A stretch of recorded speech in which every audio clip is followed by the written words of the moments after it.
ታዋቂዋ አርቲስት ቲክቶከሯ ላይ እጅግ በጣም አሳፋሪ ነገር አድርጋለች። ለመሆኑ እቺ ታዋቂ አርቲስት ማነች? ያደረገችው አሳፋሪ ተግባርስ ምንድነው? ጋይስ ማናት ሴትዮዋ? በዚህ ቪዲዮ እናያለን። አዶናይ በእህቶቹ ምክንያት ከብዙ ሰው በጣም ተቃውሞ እየገጠመው ነው። ለመሆኑ አዶናይ ለምንድነው ከባድ ተቃውሞ የገጠመው? በዚህ ቪዲዮ መጨረሻ አብረን የምናየው ይሆናል። አንተ ፌመስ ስለሆንክ አንተን ስለምንወድ እኛ እኮ መናገር ሼም ይዞን ነው እንጂ። ሰላም፣ ለዚህ ቻናል አዲስ ሆናችሁ ሰብስክራይብ አድርጋችሁ እንዲሁም ይሄን ቪዲዮ ላይክ አድርጋችሁ ብትጀምሩልኝ ደስ ይለኛል። ለመሆኑ እናንተ አደባባይ ላይ ወይንም መንገድ ላይ ምን ብታደርጉ ነው ሊያሳፍራችሁ የሚችለው? መንገድ ላይ ብትበሉ ወይንም መንገድ ላይ የተገላለጠ ልብስ ብትለብሱ ወይንስ ሌላ ነገር? እኔ ሰሞኑን አንድ ቪዲዮ ቲክቶክ ላይ አይቼ እዛ ቪዲዮ ላይ ያሉ ሰዎች እያሉ እኔ ራሴ ነበርኩ ያፈርኩ። እስኪ ቪዲዮ ምን ይመስላል የሚለውን ነገር ትንሽ እኔ ተመልከቱ። መንገድ ላይ እንዲህ ሲሰሰሙ ምናምን ተመልከቱ። ጥቅም ለሌለው ነገር፣ ስራ ለሌለው ነገር አላፊ አግዳሚው ያያቸዋል። በውጭ ያማል ጤነኛ አይደለም። ሴት ብሎ ኮንፊደንስ ያለ ተለበክ ምንም ነው የማይመስላቸው ማለት ነው። ሆነ ተከናወነ እሰይ ለምን አልባት ጀነስ ለኢትዮጵያ ሕዝብ ተከናውኗል። ወዴት ነበር የሚሄደው? በዚህ ላይ እሺ፣ ይሄ ምንድነው የሚባለው? ስልጣኔ ነው ወይስ ፋርነት ነው? እሺ፣ እንደዚህ አይነት ነገር መንገድ ላይ አደባባይ ላይ ማድረግ ተገቢ ነው? የምር እነሱ እያሉ እኔ አፈርኩኝ። እኔ እንዲህ አይነት ነገር መንገድ ላይ ማድረግ አይደለም ከሴት ጋር ጎን ለጎን መንገድ ላይ ሲሄድ ራሱ በጣም ነው የሚያሳፍረኝ። እና እዚህ ጉዳይ ላይ እናንተ ምን ሐሳብ አላችሁ? ይሄ ነገር ስልጣኔ ነው ወይንስ ኋላ ቀርነት? እና ሌላኛው ጉዳይ ምንድነው? አዶናይን ሁላችሁም ታውቁታላችሁ። አዶናይ እንግዲህ ሰሞኑን ከባድ ተቃውሞ ከብዙ ሰዎች እየገጠመው ነው። እና ይሄ ተቃውሞ አዶናይ የገጠመው በእህቶቹ ምክንያት ነው። የአዶናይን ታናናሽ እህቶች ታውቋቸዋላችሁ። ከአዶናይ ጋር ብዙ ቪዲዮዎች ላይ አይተናቸዋል። ታዲያ እነዚህ ታዳጊ ህጻናት በሚያደርጉት ነገር ነው እንግዲህ አዶናይ የተወቀሰው ማለት ነው። አዶናይ መወቀሱ ብቻ ሳይሆን እነዚህ ልጆች መገረፍ አለባቸው የሚሉ ሰዎችም አሉ። እስኪ እነዛን ሰዎች እንስማቸው። የአዶናይ እህቶች ይገረፉ፣ በርበሬ ይታጠን የምትሉ በረንብ ላይክ እና ኮፒ ሊንክ እያደረጋችሁ ጀምሩ ማለት ነው። እና ስርዓታችሁ እንዴት ነው? ተገቢ ነው? እንደዚህ ምን ያህል ሙሉ ፍጥፍጥ አሉ። በጣም ተጨማለቁ። በጣም ይደብራል። እኔ ካለ ልክ እንደዚህ ማድረግ ተገቢ አይደለም። በጣም ሃይ ደረጃ ነው ያደረሳቸው። አሁን እነዚህ ልጆች ነገ ምንድነው እንዳደጉ ነው በቃ የሚሰማቸው ያለው ነገርና ነገ ሲያድጉስ ምንድነው የሚያደርጉት ነው። ህይወት እንዲያጓጓቸው መሆን አለበት። በጣም ልቅ የሆነ ፍሪደም መሰጠት የለበትም። አንዳንድ ጊዜ ይደብራል። ዘመናዊነት ምናምን መስሎት እሱ እንዲህ የሚለብሱት ልብስ ምናምን አሁን ደስ አይልም። የሚያሳዩት አክት ምናምን ይደብራል። ማርያም ለብሮ ማገረፋቸው ለብሮ ማትቆጣቸው አታዶነ ሁሉንም ነገር ያገኙ ማለት ሁሉንም ነገር ያደርጋሉ ማለት አይደለም። አንዳንድ ነገሮች በእድሜያቸው ነገር ቢሆን ደስ ይላሉ እና እንደ እድሜያቸው ይሁኑ ነው አዶኒ። ስለዚህ አዶኒ ዝም ብለህ ትንሽ በርበሬ አጠን ገረፍ ይቃበቶን ፈታ አድርገህ እንዲህ በተለይ እቺ ያቺ ጫጫጫ ማን እንደሆነ ስሟ አላውቅም። ብቻ ግን ያቺኛዋ በጣም ምላሷ እና አክቷ ባህላችንም ትንሽ ፈገንጥ ሊሉ ስለሚችሉ ሶ ካሁኑ ቴክ ኬር ማድረግ አለ ግራቸው። እሺ በደንብ አዶኒ ትንሽ በክፋታችሁ ብነ ዘመዳችሁ ክፋት ነገር አይደለም። ሶ የሚሰማን ስሜት ነው አዶኒ ስለምንወድ ይሳይት እና እነዚህ ልጆች ሚዲያ ላይ ወጥቶ የሚያደርጉት ነገር የሚያሳዩት አክሽን ተገቢ አይደለምና እንደ እድሜያቸው ስላልሆነ መገረፍ አለባቸው። ኢቭን ቢቻል በርበሬ ራሱ ቢታጠኑ ደስ ይለናል ነው የሚሉት እነዚህ ልጆች። እና ሌሎች ሰዎች ደግሞ ምን ይላሉ? አዶናይ ይሄን ነገር ብንናገር አንተን የምናስደብር መስሎን ነው እንጂ ከድሮም ጀምሮ እነዚህ ልጆች የሚያደርጉት ነገር ደስ አይለንም የሚሉ ሰዎች አሉ። አዶናይ ወላሂ አንተን ሼም ይዞን ነው እንጂ እህት በጣም ስርዓተ ቢስ ነች። በጣም ነው ያፈላችሁ እንዴ! አንተ ፌመስ ስለሆንክ አንተን ስለምንወድ እኛ እኮ መናገር ሼም ይዞን ነው እንጂ እንደ እድሜው አይደለም የምትሆነው። ማየት በሌለባት ሰዓት ሁሉን ነገር አይታ ማየት ባለበት ሰዓት ህይወት እንዳይሰለቻት እንዳያልቅባት ህይወት የምፈራላት ነገር ማለት ነው እንዴ! አንተ ብዙ ሴቶችን ትመክር የለ እንዴ? ለምን ለእህትህ ሲሆን ገሸሻልክ? በነገራችን ላይ የኢትዮጵያ ህዝብ ሼም ስለሚይዘው ነው እንጂ በጣም ቆይቷል ጭጓራው ከተቃጠለ። እንደ እድሜያቱን በተለይ ይሄ ኢትዮጵያ ነው፣ ሀበሻ ነው። ሀበሻ በእድሜያችን እንኳን ሆነን ከአይን አላመለጥንም። እኔ በሷ እድሜ ወላሂ ልጅ እንዴት ነው የሚወለደው ስባል በሆድ በኩል እንዲህ ነው የሚወጣው ምል ሰው ነኝ። አይ ደስ አይልም። እንዳንድ እህት እንዳለው ሰው መመክረህ ነገር እህትህን ደበቅ ሰተር አድርግ። በኋላ ማልቀስ ጥሩ አይደለም። እህትህን ደበቅ ሰተር አድርግ። ያ እና ከዚህ ሴት ንግግር የተመቸኝ ምን መሰላችሁ? ማየት በሌለባቸው ሰዓት ሁሉን ነገር አይተው ማየት ባለባቸው ሰዓት ደግሞ ያ ነገር እንዳይሰለቻቸው ህይወት እንዳይሰለቻቸው የሚለው ነገር በጣም ነው የተመቸኝ። እና እነዚህ ልጆች በእድሜያቸው ልክ መሆን አለባቸው ነው። ወይ አዶናይ እህቶች ምን ቢያደርጉ ነው በዚህ ልክ ተቃውሞ እነሱም የገጠማቸው አዶናይም ደግሞ ተቃውሞ የገጠመው የሚለውን ከማየታችን በፊት ደግሞ ሌላም አንድ ልጅ በግጥም መልክ ደግሞ መልእክት አስተላልፏል። እስኪ የሱን ቪዲዮ ነኝ። በላይክና ኮሜንት ገምታ ዋጋዋን ነፃነት በሚል ስም አታጣም ነገዋን። ጎበዝ ናት አቅማላት ያንን አንክድም፣ ግን አቅጣጫ ሳያት እንዳትሄድ አግድም። ቀለል አድርገን አይተን የጀመርነው ለሙድ ዋጋ አስከፍሎናል ዳርጎናልም ለጉድ። ኖርማል ነው በማለት ያረግነው ለፈታ እንድንገኝ አድርጓል ከማይሆንም ቦታ። ሌላውን ትተው በአንዳንድ አኳኋኗ በምትፖስተው ፖስት ሰዎች የሚሰጡት ልክ ያልሆነ ኮሜንት የሚያሳድረውን ከባድ ተጽዕኖ አይከብድም ለማሰብ። እናም እንደ ሐሳብ ሰተር ትበል ሰብሰብ። ዛሬ ሰው ባንተ አውቋት ስለወጣች ቫይራል የልብ ልብ አይነት ተሰምቷት ሞራል የሴትነት ወጉን ስርዓቱን ጥላ ቅጥ የለሽ እንዳትሆን ነገ ከነግ ኋላ አንዳንዱን ተይበላት ቆንጥጥ ስታፈላ። በወግ ባደብ ትሆን ሰው አይን አታስገባት። በአሁኗ ተጋርዳ ነገዋ እንዳይጠፋት እንደ ትልቅ ወንድም ምከር አትቆጣት። እጅ ላይ ስላለ ኢንተርኔትና ስልክ ሁሉ አይፖስትም ትሁን በእድሜዋ ልክ። ነፃነት በሚል ስም ጥሩ ነው ባፈጥን ደግ ነው ባቸኩል። አንዳንዴ አይን ያጠፋል ይበጃል ያሉት ኩል።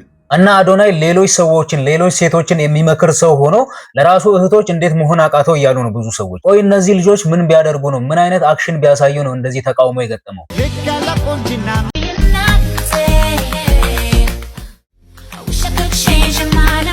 እና ያያቻቸውን አይነት ቪዲዮዎች ይለቃሉ። ሲጨፍሩ ያለው አክሽን ምናምን አለባበሳቸው ምናምን በተወሰነ መልኩ እንደ እድሜያቸው አይደለም ነው። በዚህ ምክንያት ነው እንግዲህ አዶናይ በጣም ተቃውሞ እየገጠመው ያለው ማለት ነው። በዛው ልክ ደግሞ እነዚህ ልጆች ምን አደረጉ? ምንም ያጠፉት ነገር የለም፣ ምንም መቃወምም አያስፈልግም የሚሉ ሰዎችም አሉ። እቺ ልጅ ምን አጠፋች?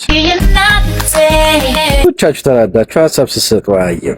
ምን አጠፋች ታያላችሁ። በቅርቡ ባለራዕይ ታዳጊ አምባሳደር ተብላ ከሆነ ካምፓኒ ላይ የአምባሳደርነት ሹመት ሲሰጣት አብረን እናያለን። ምክንያቱም እንዲህ ነው።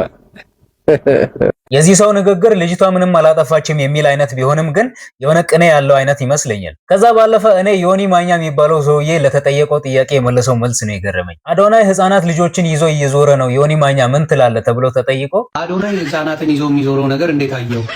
በጣም አሪፍ ነው፣ በርታ፣ ህፃናቶች ይበረታቱ ይላል። ታለቅ እና አሮጊት ይዞ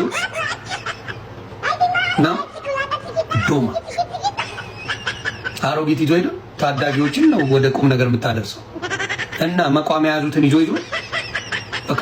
እና እዚህ ላይ የኔ ሐሳብ ምን መሰላችሁ?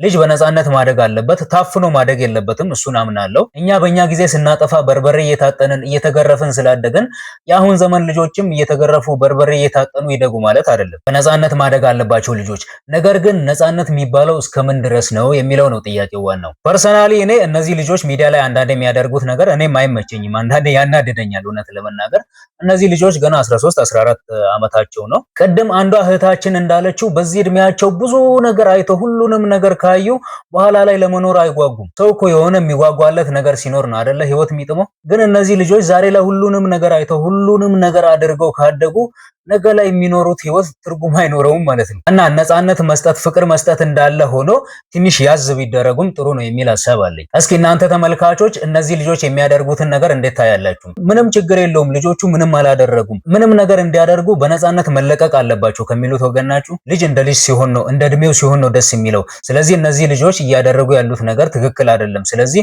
ትንሽ ያዝ መደረግ ትንሽ ቆንጠጥ መደረግ አለባቸው ከሚሉት ወገን ናችሁ? እስኪ ሐሳባችሁን ኮሜንት ላይ ንገሩ። እና ሌላኛው ጉዳይ ምን መሰላችሁ? በአንዲት ታዋቂ አርቲስት እና በአንዲት ታዋቂ ቲክቶከር መሃል አንድ ውዝግብ ተነስቷል። እና እቺን ቲክቶከር ታውቋታላችሁ ብዬ አስባለሁ። ቃል ባባ ትባላለች። ብዙ ጊዜ ቲክቶክ ላይ አንዳንድ አዝናኝ ስቶሪዎችን እየተናገረች ፈገግ የምታስብለን ልጅ ነች። ታዲያ በዚህች ቲክቶከር እና በአርቲስቷ መካከል ነው እንግዲህ ውዝግቡ የተነሳው ማለት ነው። እስኪ እቺ ታዋቂ አርቲስት ማናት የሚለውን ከማየታችን በፊት ቃል ባባ ስለ ጉዳዩ ምን አለች የሚለውን እንይ።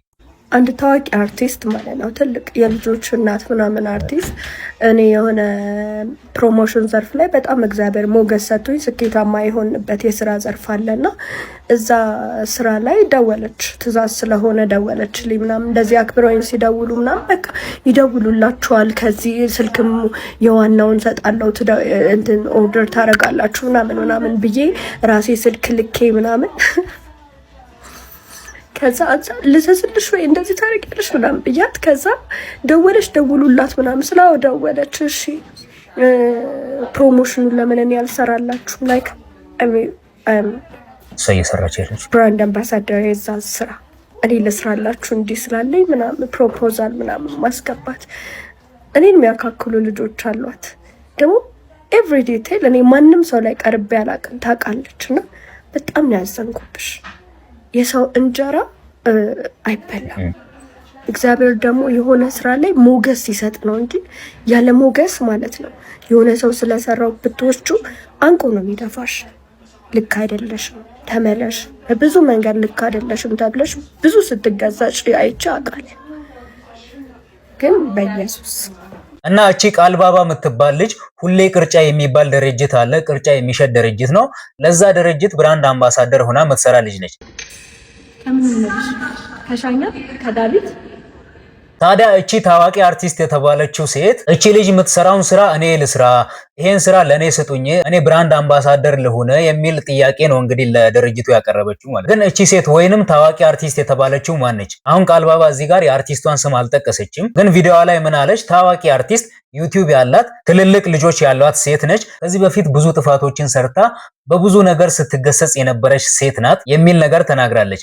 እንግዲህ ከዚህ መነሻ ማን እንደሆነች መገመት ይቻላል። እስኪ ቀጣዩን ቪዲዮ እንይ። የዚች ልጅ ስራ ሲንግል ማም ናት፣ እናት ናት፣ አምባሳደር ናት አይደለ? የቅርጫ ምናምን አምባሳደር ናት። እንደ ሰው እንደ ሴት ልጅ እንደ እናት የእሷን እንጀራ መመኘት በራሱ ያሳፍራል። እናት እኮ ናት ልጅ፣ ሲንግል ማም ናት። ባይዘው እንትና ከሰማችሁ በጣም የምታሳዝነው እንደው ማሰባችሁ ራሱ እኔ እንደዚህ ስላለኝ እኔ እንደዚህ ሰራላችሁ ይታይላችኋል፣ እኔ እንደዚህ አደርግ እኔ ምን አይነት ችግር አብትሆኑ አትጠግቡም? ግን ማለት አትጠግቡም? ሆዳችሁ ኪሳችሁ አካውንታችሁ አይጠግብም? የሌላውን እንጀራ ለምንድን ነው የምትመኙት? የሌላውን ነገር ለምንድን ነው የምትናፍቁት? እግዚአብሔር የሰጣችሁ ላይ ባረክላችሁ አይባረክላችሁ? በቤታችሁ ሲመጣ ማለት ትንሹ በረከት የለውም? እስኪ ጸሎት አስደርጉበት፣ የምር ስጡበት፣ ለግሱበት፣ ይበረክታል።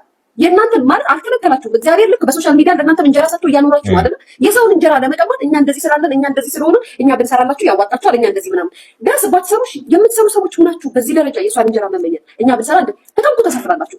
ልትበይ አምባሳደር ልትሆኝ በነፃ ቅርጫ ቤት ስጋ ሊገባ ልትበይ ነው ቆርጪ አየሻ ስጋውን ሲያገላብጡ ጋይስ ማናት ሴትዮዋ ሲያገላብጡት አየሻ ከቀዩ ከብኑ ከዱለቱ ከጮማው ከምናምን ሲታረዳ አየሽ። ከዛም ቤት ሻንጥሽ ልትበይ ራስሽ ተበላሽ።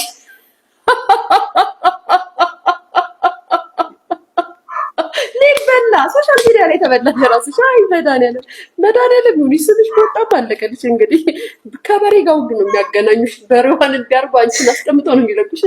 ሶሻል ሚዲያ ላይ ተበላ ነው ጋይስ። ጌታ እንደው ልትበይ አምባሳደር የበሬ አምባሳደር ልትሆኝልሽ ጉድሽ እዚህ ወጥቶ እግዚአብሔር ይጠብቅሽ። እንደው ማንሽ ከካሌብ እናት እንደው ለምን ማናት ሽክ በይ እኔ ከሽክ በይ ትንሽ ቀዳድ እናደርባት እንቀዳድባት የኔ ወር ምን ትያለሽ?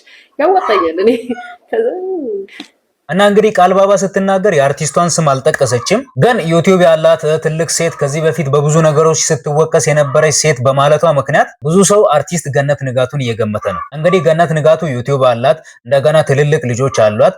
ከዚህ በፊት በብዙ ነገር ስትወቀስ ነበር።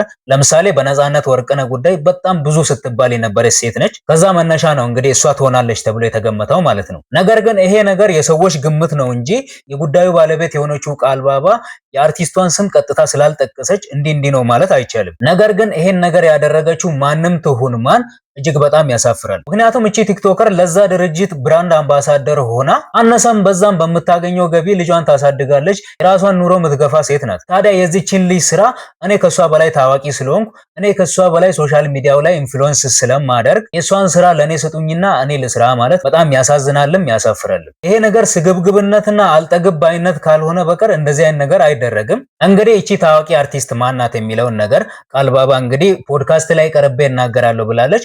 ፖድካስት ላይ እሷ ቀርባ ስሟን ጠቅሳ ስለ ጉዳዩ እስክትናገር እስከዛ ድረስ የሰዎችን ስም እያነሳን ዝም ብለን ባንወቅስ ጥሩ ነው ባይ ነኝ። ምክንያቱም እኛ የገመትነው ሰው አለ። በኋላ ላይ ልጅቷ ደግሞ የአርቲስቷን ስም ስትጠቅስ እኛ ከገመትናት አርቲስት ውጪ ከሆነች ለእኛም በጣም ሼም ነው የሚሆነው። የሰውን ስም ያላግባብ ማጥፋትም ነው የሚሆንብን ማለት ነው። ስለዚህ በጉዳዩ ዙሪያ በቂ ማብራሪያ እስኪሰጥ መጠበቅ አለብን። በመጨረሻም አንድ የገረመኝን ነገር ላካፍላችሁ። በዚህ ዘመን ሽምግልናም ሆነ ሰርግ በጣም እየተጋነነ ያለ አይመስላችሁ? እንዲሁም ጥሎች ተብሎ ለሴቷ ቤተሰብም ሆነ ለልጅቷ ሰጡ ነገሮች በጣም የተጋነኑ አይመስላችሁም? እስኪ ይቺን አጭር ቪዲዮ እዩ፣ ተመልከቱ። አይፎን አለው፣ አይፎን 17 ገንዘብ አለው፣ እዛ ምንድን ውድ ሽቶ ምናምን፣ እዛ ደግሞ በሻንጣ የሆነ ነገር አለ። እንግዲህ እንዳያችሁት አይፎን 17 በጣም ብዙ ገንዘብ፣ ውድ ሽቶ፣ እንደዚህ አይነት ነገር ነው እንግዲህ አሁን ላይ ለጥሎሽ እየተሰጠ ያለ ማለት ነው። ይሄ ነገር ከባህል አንጻር እንዴት ነው? ከዛ ባለፈ ልጁና ልጅቷ ተዋደው ተፋቅረው የሚጋቡ ከሆነ ይሄን ሁሉ ገንዘብ ለቤተሰቧ መስጠት ተገቢ ነው ወይንስ ልጅቷን በሽያጭ መልክ ወይንም በግዢ መልክ ነው ልጁ እየወሰደ ያለው? እኛ ቆይ እንደዚህ አይነት ነገር እያየን እንዴት ነው የምናገባው? እስኪ ያገባችሁ ሰዎች ካላችሁ እናንተ ስታገቡ ወንዶች ምን አይነት ጥሎሽ ነበር የሰጣችሁት? ሴቶች ደግሞ ምን አይነት ጥሎሽ ተቀብላችኋል? ወይንም ምን አይነት ስጦታ ተቀብላችሁ ነበር ስታገቡ? እስኪ ሀሳብ አስተያየታችሁን ኮሜንት ላይ ንገሩኝ።